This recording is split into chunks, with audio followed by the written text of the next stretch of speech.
Il est 8h30, l'invité politique de Sud Radio est Florence Portelli. Bonjour à vous.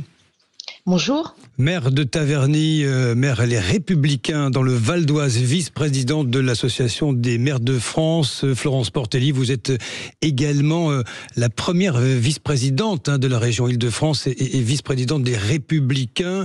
Florence Portelli, j'ai envie de vous poser une première question ce matin, ça ne vous a pas échappé.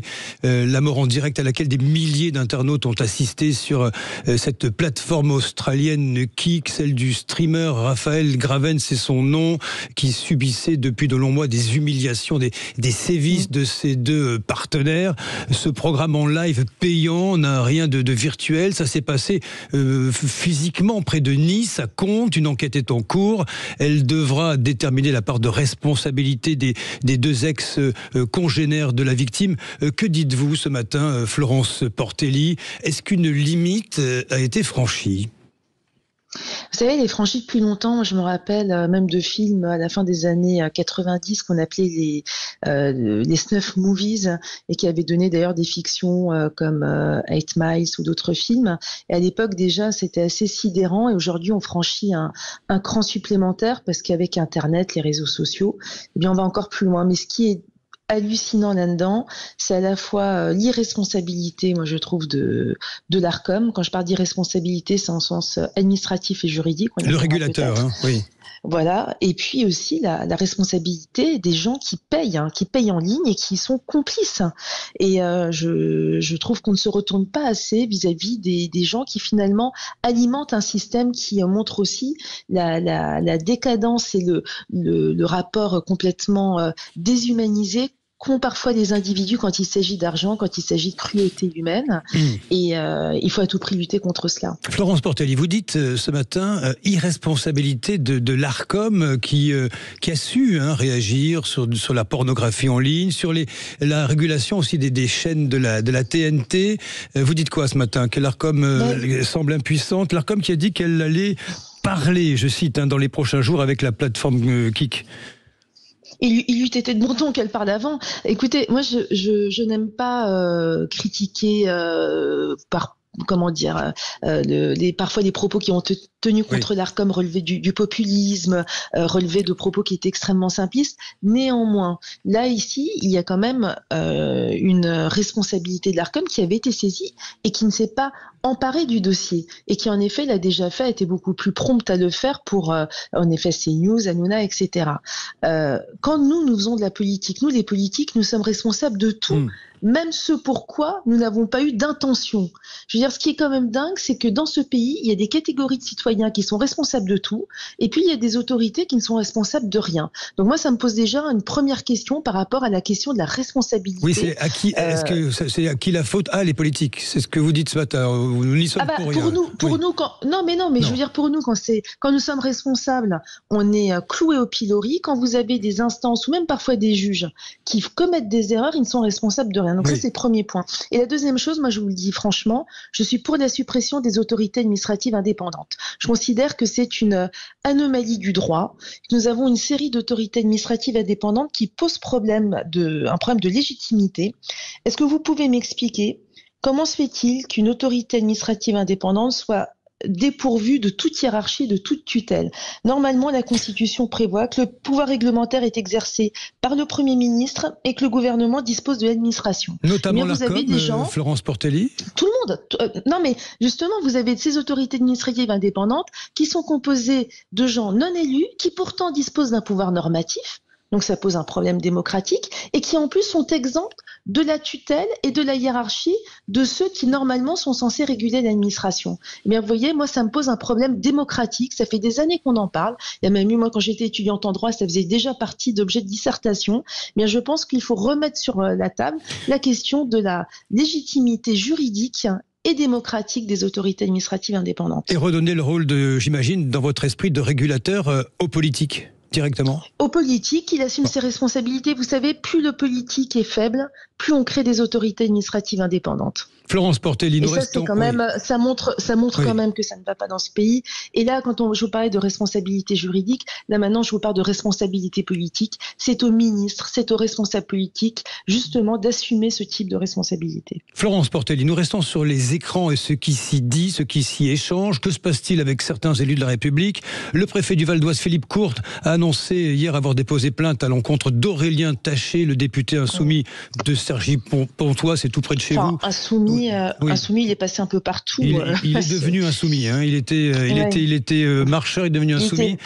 Il était vert en milieu. Oui. Il a écrit sur X: la police tue partout, dans le Val-d'Oise, où je suis élu, comme dans les Deux-Sèvres où j'ai grandi. Que dites-vous des accusations de ce parlementaire? Déjà, je vous dirais, la première chose, c'est moi, je suis sidérée qu'un individu comme Aurélien Taché puisse être élu. Et j'interpelle quand même mes concitoyens. Je veux dire, au-delà des idioties et des horreurs que peut dire régulièrement Aurélien Taché, il y a quand même la responsabilité des gens qui votent pour lui. On n'est pas obligé de voter pour des individus pareils. Ce monsieur est un récidiviste. Je vous rappelle quand même qu'en 2022, il a été condamné à Niort pour avoir insulté des policiers de la BAC, les avoir traités, je cite, de baqueux de merde, alors qu'en plus, il les avait... appelé pour être protégé parce qu'il s'était fait casser la figure dans une boîte de nuit. Il a été condamné pour cela et pour faire amende honorable, je cite son avocate de l'époque, il s'est excusé auprès des forces de l'ordre auxquelles il a rappelé son attachement républicain. Donc en fait, c'est un monsieur qui régulièrement est auteur de propos absolument ignobles vis-à-vis des policiers, déteste la police, tient des propos qui sapent le fondement même du pacte républicain. Je vous rappelle quand même que cet individu a défendu la polygamie, a défendu les certificats de virginité. Voilà ce qu'est Aurélien Taché. C'est un individu qui est contre les fondements même de ce qui fait notre pacte républicain. Donc je pense que le préfet a bien fait. Il a bien fait aussi parce que je vous rappelle que dans le Val-d'Oise, 118 policiers blessés cette année, en 2024. Je vous rappelle également qu'il y a quelques années, nous avons connu un traumatisme majeur avec l'agression extrêmement violente de 2 policiers d'Herblay qui avaient été roués de coups et sur lesquels des individus avaient tiré parce qu'ils étaient policiers pour essayer de les tuer. Voilà ce que vit la police de mon département. Donc moi, je réitère mon soutien à la police, je réitère mon soutien aux forces de l'ordre et je considère que des individus comme Aurélien Taché ne devraient jamais être élus par nos concitoyens et représenter la République. Qui est membre de la France Insoumise, hein, même si son parcours fait qu'il vient d'ailleurs, Florence Portelli. Il est en même temps le trait d'union entre ce que... Aurélien Taché, il représente d'ailleurs toutes les difficultés du Parti socialiste à s'extraire d'une alliance honteuse. Il était avant aussi chez les Verts, hein, et les Verts sont, dans mon département, des gens qui frisent justement avec l'islamo-gauchisme, la France Insoumise, et qui les Verts tiennent des propos régulièrement très anti-républicains et attentatoires à la laïcité. Oui. Donc moi je veux bien qu'on fasse le procès de la France Insoumise, mais moi je suis prête à faire le procès également d'Europe Écologie Les Verts, qui a une partie de ses représentants qui ne sont absolument pas nets sur les questions notamment de laïcité, sur la promotion du wokisme, etc. Florence Portelli, je rappelle que vous êtes première vice-présidente du Conseil régional d'Île-de-France auprès de Valérie Pécresse et vous êtes en charge notamment de la culture, du patrimoine, de la création. Vous êtes plutôt fan de cinéma. Qu'est-ce que vous avez été choqué par l'annulation à Noisy-le-Sec? On en a beaucoup parlé, hein, de la projection en plein air de Barbie, le film. J'ai été scandalisée, mais ce qui m'a scandalisée, alors évidemment, c'est que dans un pays comme la France, il y ait des individus qui puissent penser que la liberté de création puisse être menacée, que nous soyons dans un pays où les fondamentalistes religieux puissent mettre fin à la projection d'un film parce qu'il parle d'homosexualité et de la liberté de la femme. Donc c'est intolérable. Je veux dire, si ces gens-là ne se sentent pas bien dans notre pays avec ces valeurs, mais qu'ils aillent vivre ailleurs. On ne leur demande rien. Mais en revanche, il faut que nous assumions ce que nous sommes. Et la réaction du maire qui explique qu'il va reprogrammer le film, qui n'aurait jamais dû, de mon point de vue, déprogrammer avec un débat, mais on marche sur la tête. Olivier Sarabérouz, le maire communiste de Noisy-le-Sec, hein, oui. Oui, bien sûr. Oui.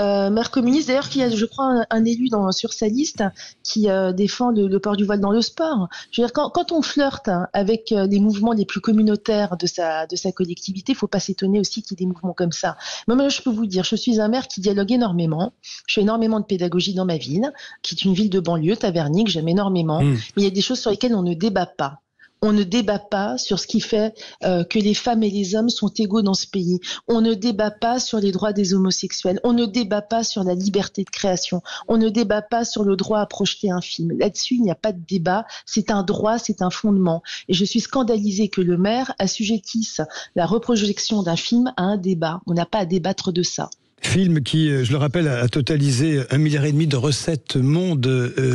Florence Portelli, succès familial planétaire, sauf vraisemblablement à Noisy-le-Sec. Je ne sais pas s'il faut en rire ou s'en inquiéter. Qu'est-ce que vous dites du climat actuel? La rentrée, c'est là. On va parler du budget, on va parler de tas de choses. Le pays envisage, enfin une partie des personnes d'aller manifester le 10 septembre. Qu'est-ce que vous dites du climat? À quoi est-il dû? Ouais, c'est le climat d'un pays qui n'a plus de boussole, qui n'a plus de majorité, et puis surtout qui n'est plus incarné. Il y a le problème de l'incarnation par le président de la République qui est considérablement affaibli depuis sa réélection, encore plus depuis la dissolution, et qui, de mon point de vue, devrait démissionner. Moi, je passe mon temps à le dire. Alors pourtant, il n'y a pas plus attaché que moi aux institutions de la Ve République, à leur stabilité. C'est une fragilisation quand même de réclamer la démission d'un président de la République en exercice. Bien sûr, mais en même temps, si vous voyez bien que malgré les censures, les dissolutions, etc., on n'arrive pas à avoir de majorité. Et vous pourrez faire certains irresponsables, parce qu'en plus on a la malchance, le malheur d'avoir des députés de la République qui, pour une partie d'entre eux, sont complètement irresponsables. À chaque fois qu'ils censureront, vous n'aurez pas plus de majorité absolue dans ce pays, parce que vous avez un président de la République qui n'attire plus les Français et qui ne permet plus justement de donner un cap. Donc en soi, je n'aurais jamais pensé vous dire un jour que je souhaite en cours de mandat la démission d'un président de la République. Moi, je pense que quand vous n'êtes plus en capacité d'assurer une majorité stable dans ce pays, il faut donner l'exemple. Le général de Gaulle l'avait fait pour moins que ça. On pourrait réclamer en cours de mandat, oui, vous faites référence au référendum de 69, on pourrait réclamer la démission de Florence Portelli à Taverny si elle déplaît. Vous voyez, c'est la porte ouverte à toutes des dérives. Non, vous savez, quand un maire est dans une situation qui est totalement intenable, en général, il démissionne. Mais en plus, justement, les élus locaux ne sont jamais. Finalement, ça concerne peu les élus locaux. Moi, je pense que Emmanuel Macron, ça lui aurait peut-être fait pas du bien de passer par la case d'élu local. Il aurait peut-être mieux compris les territoires, mieux compris les Français. Nous, vous savez, on est comme disait Gérard Larcher, on est à portée de baffe et on a les mains dans le cambouis. Donc, je pense qu'on est beaucoup moins coupé de nos concitoyens que certains édiles. Encore un mot avec vous, Florence Portelli. Vous êtes l'une des vice-présidentes des Républicains. Vous êtes proche de Laurent Wauquiez et vous êtes installée à cette vice-présidence par Bruno Retailleau. Vous n'avez pas l'impression que le LR, c'est un peu la peau de chagrin depuis de longues années et on ne sait pas très bien qui est le champion chez vous pour éventuellement 2027 ? Écoutez, moi je trouve que LR déjà s'en est bien sorti au moment des législatives quand Éric Ciotti a trahi son parti et a planté les candidats de sa propre famille politique. On a résisté, on a réussi à avoir un groupe conséquent à l'Assemblée nationale. Aujourd'hui, on ne peut pas dire quand même qu'au gouvernement, l'incarnation ne soit pas celle finalement des ministres venus des Républicains. Bruno Retailleau est très identifié au ministère de l'Intérieur. Annie Genevard fait un boulot formidable. Vous avez un champion pour 2027, Florence Portelli, je vous coupe un peu la parole. Non, je ne pense pas. Non. Je vous dis, moi, sans langue de bois, c'est pas mon genre. Oui. Je ne pense pas qu'aujourd'hui, nous ayons un champion. Je pense que c'est à déterminer, qu'aujourd'hui, nous devons faire nos preuves et surtout travailler sur un programme. Ce n'est pas parce que nous sommes en capacité de gérer un pays que nous sommes aujourd'hui également en capacité d'apporter un espoir et une vision. Dernier mot. Et c'est sur la vision que nous devons travailler. Aujourd'hui, elle n'est pas incarnée. Dernier mot, vous représentez l'an prochain à Taverny, Florence Portelli. Je ne sais pas si vous êtes en mesure de nous le dire ce matin. Chaque fois, je pose la question. Ouais, écoutez, a priori oui, mais je n'ai pas encore déclaré ma candidature, mais a priori oui. Merci à vous. C'est le plus beau des mandats. Oui, celui de maire. Merci à vous, Florence Portelli, justement maire de Taverny, dans le Val d'Oise, vice-présidente de l'Association des maires de France. Vous avez pas mal de casquettes, première vice-présidente de la région Île-de-France et vice-présidente des Républicains. Merci d'avoir répondu à nos questions. Invité politique de 8h30 sur Sud Radio, 0826 300, vous le faites comme d'habitude, vous nous appelez, vous réagissez, parlons vrai sur Sud Radio, à tout de suite.